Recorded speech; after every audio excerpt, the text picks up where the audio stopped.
Any further questions, you can ask Sue in the brunch break, okay? We do have a tight program, so I'm sorry. I'm going to now introduce John Asquith from the Community Environment Network. He's going to come in through Zoom as well, and he's going to talk to us about their Land for Wildlife program. So over to you, John. Right, thank you very much. Look, I will need a bit of help shortly to share my screen. So you might just, can you hear me okay? No? And yes, we can. Yes, you can. Great. Okay. Well, just give me 5 seconds now to get all this technology organised. Where's it gone? I think it's in that one. Right. There we go. Doing. Yes. How do I share my screen? If you don't mind telling me. Or can you share my screen? Hey, John. So if you go down to the very bottom, Yep. there should be a arrow that says share screen below it. So I've got mutes. Well, I'll make it full page. That might bring it out. There you go. Keep going to your right. There it is. Share screen. Yep.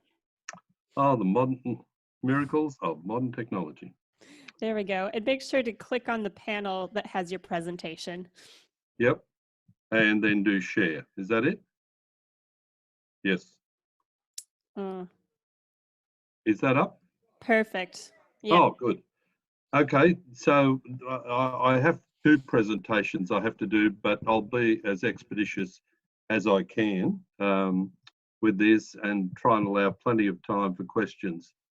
So welcome everyone. Really proud to be been invited to talk to you about the Land for Wildlife program. So I'll just run through my patter and then I'm more than happy to address questions. If we don't get time, my email address is out there, so I'm happy for people to just send me a note or, get me to contact them when I'm free. So look, first thing, Land for Wildlife in New South Wales, CN started doing this in 2007 following a pilot program that we started in 2002 with a number of other organisations. And in 2007, it was handed over to us by National Parks, who ran it at the time, but they didn't want to do non-statutory schemes anymore. So they came and talked to us because we had the processes and so on worked out. So I market Land for Wildlife. I'm a volunteer. Been involved in the conservation movement for most of my adult life, and I no doubt I've met many of you or talked to you or whatever. So the first thing is we call National Land for Wildlife in New South Wales the national program run by locals, and I'll just go through how this works. So that's the thing. I'm the deputy chair of the CEN. I'm also the State Land for Wildlife coordinator as a volunteer. There's my email address. The presentation will probably be put online, I would imagine. But what's Land for Wildlife all about? Well, the first thing it's about is partnerships. So we partner with groups. So CN does the core bit of it, which is marketing, getting the, holding the license for it, running the database, and I guess chasing funds where we can. But in any event, supporting and mentoring groups to run it in their region. So we don't try to run it locally, except in our area, which is roughly speaking between the Hawkesbury and Hunter rivers. But we have many community groups, land care networks, a number of councils, and in some cases businesses where we partner to do Land for Wildlife through a system of what we call regional providers. So they're basically an entity. So there might be an incorporated association, which is probably where most of you are from, and Landcare and CN are. And what it's about is building trust and positive experiences in dealing with the environment. So many of the experiences landholders have, particularly farmers, are pretty negative. They got pretty unhappy about the Native Veg Act and so on.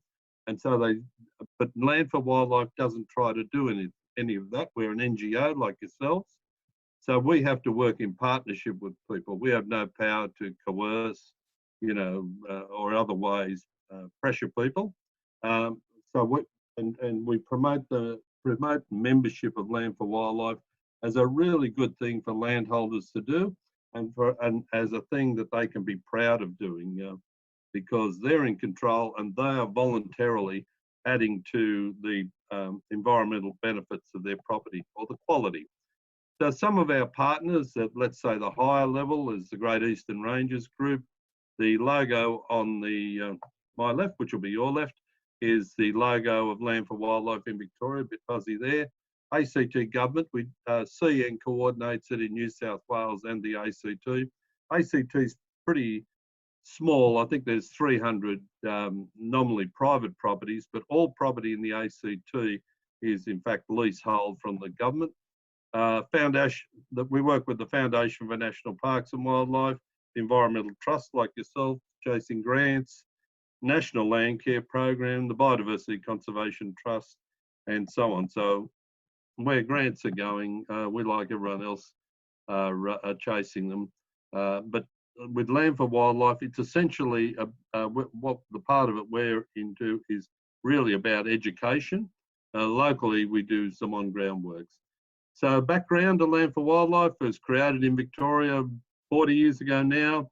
It's an entry-level voluntary program for landholders, and it's a stepping stone to conservation. So the idea is landholders join, they have a positive interaction with the regional providers, and out of that, they may join the local land care network or whatever group it is. It's suitable for farms or lifestyle blocks because we have a very low minimum, and that's 0.5 hectares is the minimum area. And what we're looking for is good quality bushland. Now that definition varies from local government area to local government area, and that standard is set by the local regional providers. There are more than 14,000 properties across Australia. So Land for Wildlife is in each state. Some states stronger than others, and since we really took it on in 2007, we've been working hard to build it up. But we have manuals, procedures, training, and so on for regional providers. Currently, we have it's about actually 2,200 now in New South Wales, about 170,000 hectares. That's a total property area when you add them all up together. And roughly half of that is retained as habitat. So habitat is where there's still, essentially where there's still trees or grasslands or whatever the natural habitat of the area. Within that, around about 12% of the area, so that's the 21,000 hectares, is being rehabilitated.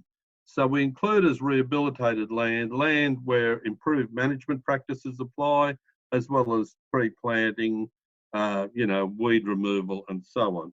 But the great thing is, and the figure I think, people in New South Wales landowners who are involved in the program should take a lot of pride in, is they're doing that without any, pressure, contracts, whatever from government. They're doing that essentially as a volunteer effort to improve the quality of their property. So some of the key outcomes we try to achieve, and I'll jump over anything I've already said. We're increasing by about 10% per annum. That's an average over the last 4 years. I've trained at this stage 130 to 140 people as assessors, and the average property size is just under 80 hectares.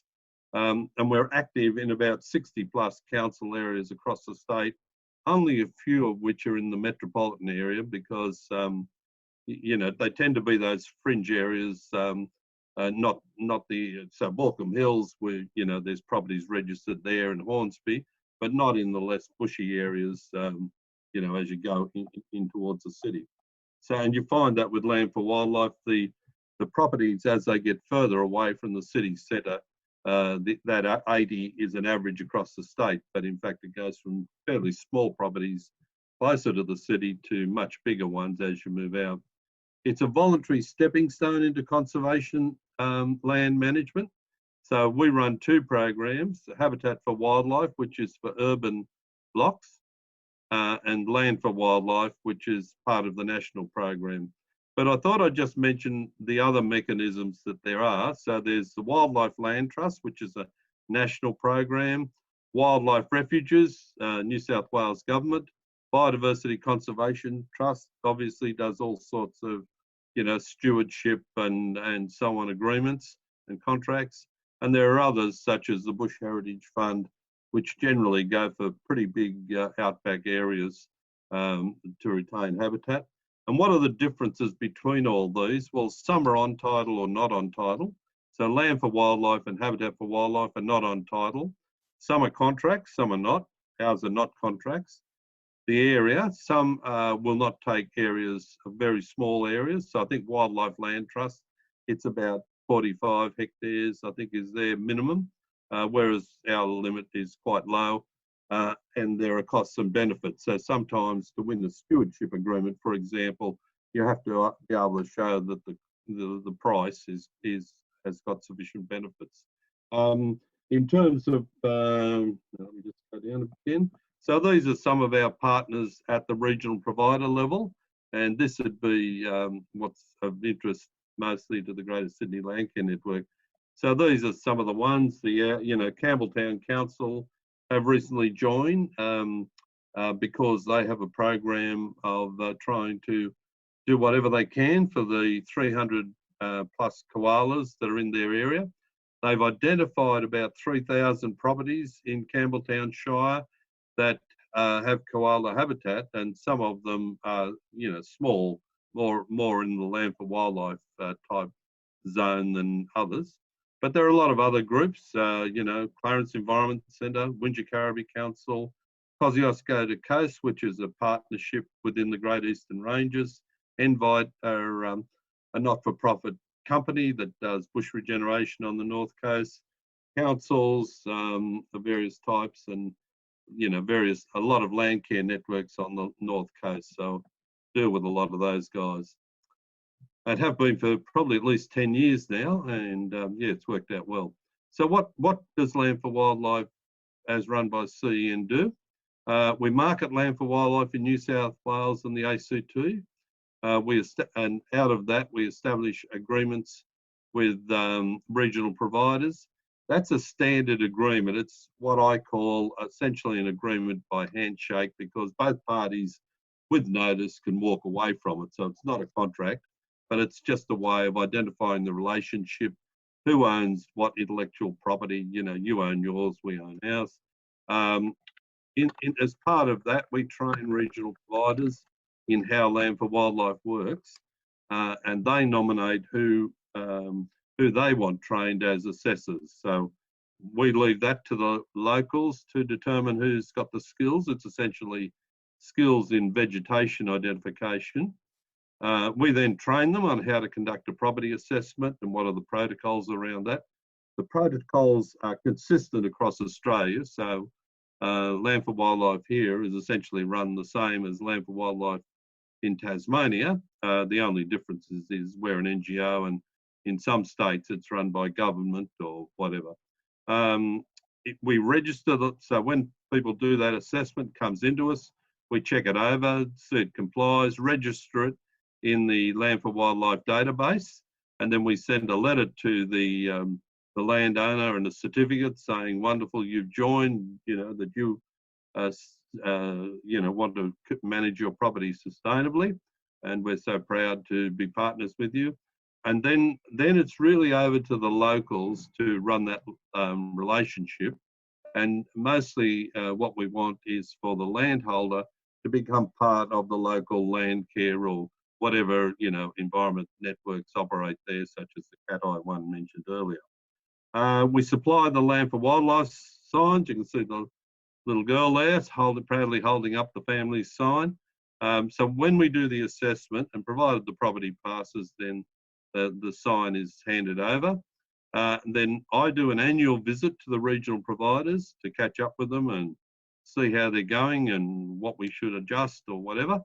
And that's pretty good fun from my point of view, I've got to tell you, because I get to go to all sorts of groovy little country towns and have a coffee and Yeah, you drink a lot of tea and coffee with Land for Wildlife. Assessors go out to properties, and in some cases, one of our assessors tells me often that she's been out camping on a property while she does her assessments for the weekend. Took her son along with her, and what a ball they had, you know.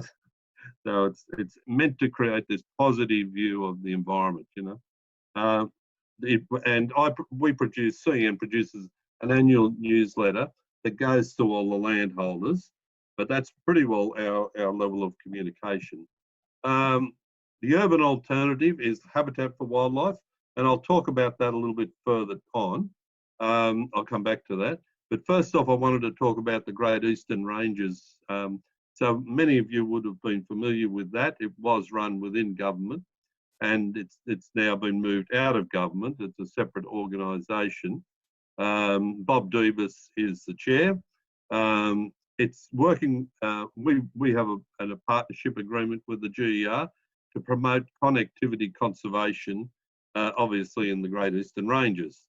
And a lot of we find that talking to a lot of landholders and regional providers, people take a lot of pride in the fact that their property may be part of a bigger picture, and so the Great Eastern Ranges essentially runs, from Western Victoria, follows the ranges all the way around to the tip of Cape York, and people, regardless of how the size of their block, quite often take a lot of pride to think, well, wow, I'm helping Australia's wildlife and biodiversity to continue because I'm a little part of that much greater picture. Locally, we're working on the Plains to Pacific Partnership, which is just getting started. We've been working on it for a few years, identifying it. But basically, it aims to follow the Hawkesbury Nepean system up through the various reserve and catchment lands. And the plains, it's starting at Oberon with the Fish River and the dam up there, and the catchment areas reserved there. And the idea is connectivity between the Western Plains. So the Fish River is at the top of the Macquarie River catchment, down along, down through the public lands, through Jenolan Caves, Blue Mountains, Darug National Park, and all those catchment areas that I would think a lot of you guys are very familiar with, down the Hawkesbury Nepean to the coast. Because one of the things Dr. Graham Warboys, who is one of the instigators and the academics behind the Great Eastern Ranges, and identified is the Great Eastern Ranges by itself is essentially a north-south corridor, but what we need is places where that corridor can be joined to the sea, because there are lots of species, eels, all sorts of things that want to travel, east-west. So the other part of it is enhancing wildlife corridors through use of Land for Wildlife as a tool. And in particular, we're starting out in that area with Penrith, Hawkesbury and the Hills local government areas. And I've been talking to some of your land care people about that, and because it's very early days. Yeah. So if anyone's interested, please send me an email, and we'll let you know about it. Last thing I've got to say about Land for Wildlife is that it's the program, the information collected by the program is confidential to the program. So we don't give out the mailing list or anything like that. If people approach us and they want to get a certain area involved in a study, then we will, get them to supply us with envelopes, let's say a bird study or whatever, then we're happy to post that out. But we don't give out the information, and when regional providers sign the standard agreement, they also, agree not to treat that landholder information as confidential, because it's given to us in trust for a specific purpose, and that's how we want to use it. Before I take questions, if you don't mind, I'll just quickly go into the out of order presentation on what CN does. John, and then I'm happy excuse to go me, into John. questions. Sorry Yes. to interrupt. If you can make it really quick, that would be good, so Yep, we can have okay. a bit of time for questions. Okay, well, look, I'll go bang, bang, bang, eh? Have you got that? No? Uh, Share. How do I stop share? Oh, your screen share is paused. Okay. So stop share. Sorry about this. We're dealing with a... Oh, here we go. Let's try this one. And then I pick that. God, this technology is good stuff, isn't it? Have you got me now? Have you got my share? If you No? could make that full screen, we can see a slideshow. Oh, okay. You're getting somewhere. That's it. Are we working? Okay. Okay, let's make this snappy. Oh, so you know that. So I'll just mention the programs. I won't go into any detail whatsoever. So we run Water Watch, and we're building that up across New South Wales because it was a government program that government has largely abandoned, and we really want to keep these things going because community monitoring of the environment is such an important thing. Are you seeing these slides? No? Yes, we are. Good. All good. Okay. Okay. So there's some Water Watch. We run Habitat for Wildlife. Habitat for Wildlife is about getting urban landholders involved in, providing habitat on their block, and it addresses this sort of town and country divide because farmers say, well, what are they doing in the city? You can say, well, they're putting in water tanks, they're looking after their vegetation and so on. We have the COS connections with the Coastal Open Space System in the Central Coast project, which is working with, it's a system of open space land in the old Gosford Shire, and we're working with landholders and a number of threatened species have been identified. We run a community nursery where we propagate native plants where the seed is collected locally, so it's a provenance nursery. And then we sell those plants at a sale once a month. We have a Swift Parrot project, and that's it. So I'll now stop sharing. Oh, there we go. Thank you, John. That was All great. right. And plenty to Thank you. take in. We've got time probably for just a couple of quick questions. Does anybody want to raise their hand? Yes, Sue? No, I don't have a question. I'm just going to make a statement.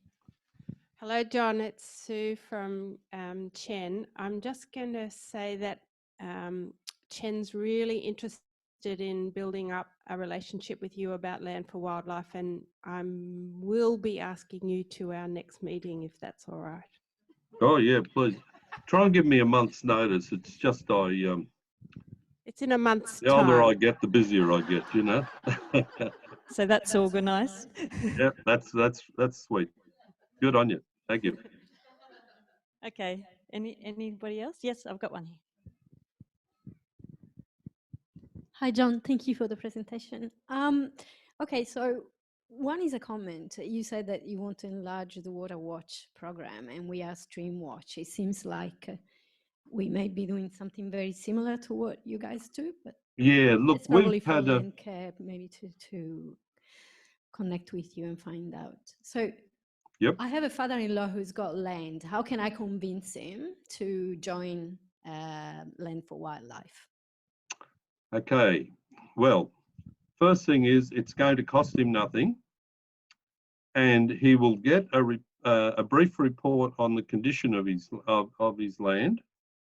So the assessor will come out and spend, say, half a day there. It depends how big it is, but the assessor will spend half a day looking at the property and assessing the vegetation for, as habitat essentially is what it's about. And we'll often pick up other, and look, I haven't found a landholder yet that doesn't want to talk to someone about their land. I would think, that to me would be the guts of land care, to get someone out there to talk to them about, whatever's going on there, and they will inevitably find out a lot of things they didn't know. We often are surprised. For example, what was it? Oh, one landholder, found a particular frog in there hanging around the property, the barn, and when they found out what that frog was, boy, no one was touching that frog. You know what I mean?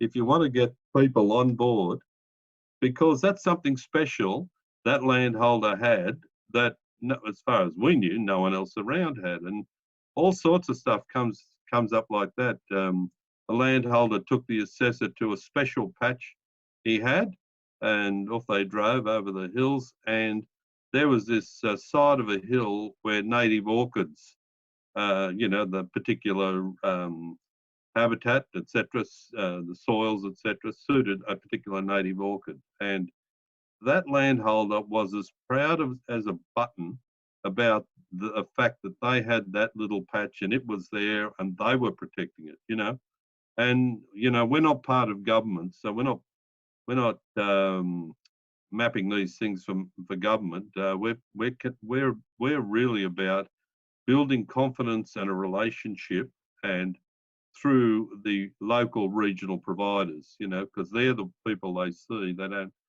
They rarely speak to or see me, and that's where the strength of it comes from. And the other thing we've found, just going back to the groups themselves. Excuse me, John, I'm going to interrupt you. Can you wrap up quite quickly so we can get through? Okay, well, the last word is Land for Wildlife will help your local groups to build members and, to find to get new members into your group. We found that because it's a new initiative, something new, and it sometimes helps land care, members who are feeling burnt out, something positive to do, because we all get very tired sometimes with the environmental issues that we have to face. So thank you very much for inviting me. Look forward to people being in touch.